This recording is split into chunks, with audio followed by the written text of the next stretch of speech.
حضور صلی اللہ علیہ وسلم نے فرمایا میری امت پر بھی وہ تمام حالات وارد ہو کر رہیں گے جو بنی اسرائیل پر آئے، بالکل ایسے ہی جیسے کہ ایک جوڑے کی دو جوتیاں ایک دوسرے کے مشابہ ہوتی ہیں۔ اس حدیث نے ایک دم میرے لیے امت مسلمہ کے ماضی حال اور مستقبل کو سمجھنا ممکن بنا دیا، اور اس سمندر کو کوزے میں بند کرنے کا امکان مجھے نظر آیا۔ جو نبی اکرم صلی اللہ علیہ وسلم نے دو اعتبارات سے مشابہت کا ذکر کیا ہے، موجودہ امت مسلمہ یعنی ہم امت محمد صلی اللہ علیہ وسلم، اور سابقہ امت مسلمہ یعنی بنی اسرائیل۔ آپ میں سے بہت سے حضرات کے لیے تو بنی اسرائیل کے لیے یہ اصطلاح ہی بہت عجیب سی محسوس ہو رہی ہوگی، سابقہ امت مسلمہ۔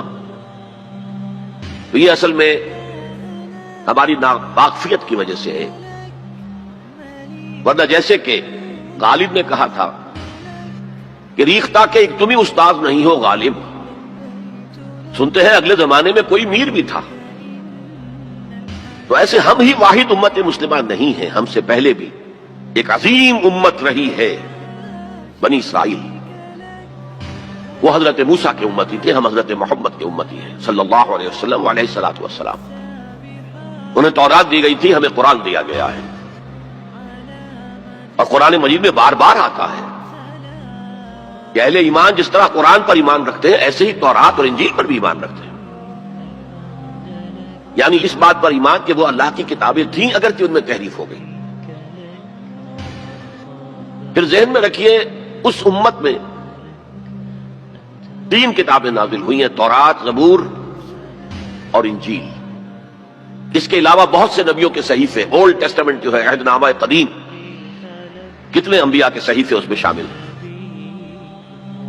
یہ بھی نوٹ کیجئے کہ یہ وہ امت ہے جس کے لیے قرآن میں 4 مرتبہ آیا ہے کہ ہم نے انہیں تمام جہان والوں پر فضیلت دی تھی۔ 2 مرتبہ تو صرف سورہ بقرہ میں میں ہی انہی الفاظ میں آیت وارد ہوئی ہے، 6 رکوع کے شروع میں اور 15ویں رکوع کے شروع میں، یا بنی اسرائیل اذکروا نعمتی التی انعمت علیکم وانی فضلتکم علی العالمین۔ اے بنی اسرائیل یاد کرو میرے انعام و اکرام و احسان کو جو میں نے تم پر کیا، اور میں نے تمہیں تمام جہان والوں پر فضیلت دی۔ پھر جب سے یہ ایک امت کی شکل میں آئے، اس سے پہلے وہ ایک قوم تھے بنی اسرائیل، 12 قبیلے جو حضرت یعقوب علیہ السلام کے 12 بیٹوں سے چلے، قوم تھے وہ، امت نہیں تھے۔ امت تب بنے ہیں جب حضرت موسیٰ علیہ السلام کو تورات دی گئی۔ اس وقت سے لے کر 1400 برس ایسے گزرے ہیں اس امت میں کہ کوئی ایک لمحہ بھی نہیں تھا کہ کوئی نبی موجود نہ ہو۔ یہ جو چین ہے مسلسل انبیاء کی، آغاز بھی 2 رسولوں سے ہوا، موسیٰ اور ہارون علیہم السلام، اختتام بھی 2 پر ہوا، عیسیٰ اور یحییٰ علیہم السلام، اور دونوں کے درمیان سمجھیے کہ ڈور بندھی ہوئی ہے کہ اس میں کہیں کوئی رکھنا نہیں۔ بخاری شریف میں روایت ہے حضور کی صلی اللہ علیہ وسلم، کانت بنو اسرائیل تسوسهم الانبیاء کلما ہلک نبی خلفہ نبی۔ بنی اسرائیل کی سیاست، ان کے انتظامی معاملات انبیاء کے ہاتھ میں ہوتے تھے، جیسے ہی کوئی نبی فوت ہوتا تھا کوئی اور نبی اس کا خلیفہ بن جاتا تھا، جیسے حضرت داؤد، حضرت سلیمان۔ یہ 2 مثالیں تو ہر انسان کو معلوم۔ بہرحال اس امت اور موجودہ امت مسلمہ امت محمد صلی اللہ علیہ وسلم میں مشابہتیں 2 اعتبارات سے بیان کی گئی۔ ایک اس اعتبار سے مسلمانوں تم میں بھی وہ ساری گمراہیاں پیدا ہوں گی جو سابقہ امت میں پیدا ہوئی۔ لَتَتَّبِعُنَّ سُنَنَ مَن كَانَ قَبْلَكُمْ، تم لازماً پیروی کرو گے ان کے طور طریقوں کی کہ جو تم سے پہلے تھے، حتیٰ کہ اگر وہ گوہ کے بل میں گھسے تھے تم بھی گھسو گے، اور اگر ان میں سے کوئی شقی ایسا اٹھا تھا کہ اس نے اپنی ماں سے زنا کیا تو تم میں بھی کوئی بدبخت ضرور ایسا اٹھے گا جو اپنی والدہ سے زنا کرے گا۔ تو یہ تو ہے گمراہیوں کا معاملہ، امت کے اندر پیدا ہونے والی اعتقادی اور عملی گمراہیاں۔ چنانچہ اس کے ضمن میں جو 10 رکوعوں پر مشتمل فرد جرم عائد کی گئی ہے بنی اسرائیل پر سورہ بقرہ میں، 5ویں رکوع سے شروع ہوتی ہے بات اور 15ویں رکوع کے آغاز تک چلتی ہے،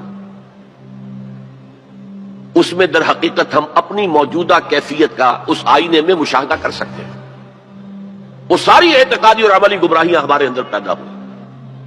ہم تو بخشے بخشائے ہیں، سیغفر لنا، ہم تو اللہ کے محبوب اور چہیتے ہیں، ہمیں تو آگ جہنم کی چھوئے ہی کی نہیں، چھوئے گی تو گنتی کے چند دن. پھر دین کے اندر تفریق، کچھ احکام ماننے کچھ نہ ماننے، جس کا میں حوالہ اس سے پہلے دے چکا ہوں. افتؤمنون ببعض الکتاب وتکفرون ببعض. پھر یہ کہ دین کے ظاہر کے اوپر ہی اپنی ساری توجہ جو ہے مرکوز کر دینا، باطنی اس کی حقیقت اور باطنی روح سے صرف نظر کر لینا.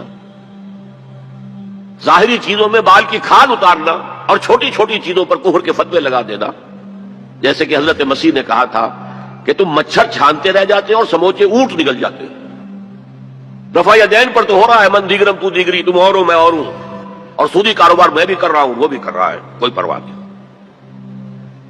تو ایک پہلو تو یہ ہے، اور وہ بھی ہمارے لیے بہت توجہ طلب ہے کہ ان آیات کو پڑھتے ہوئے ہم اپنا جائزہ لیتے رہیں کہ اصل میں ان آیات میں سورہ بقرہ کے 10 رکوعوں میں اللہ تعالیٰ نے پیش کی ایک آئینہ ہمارے سامنے رکھ دیا کہ اس اعتبار سے تمہارے اندر بھی گمراہیاں پیدا ہو کر رہیں.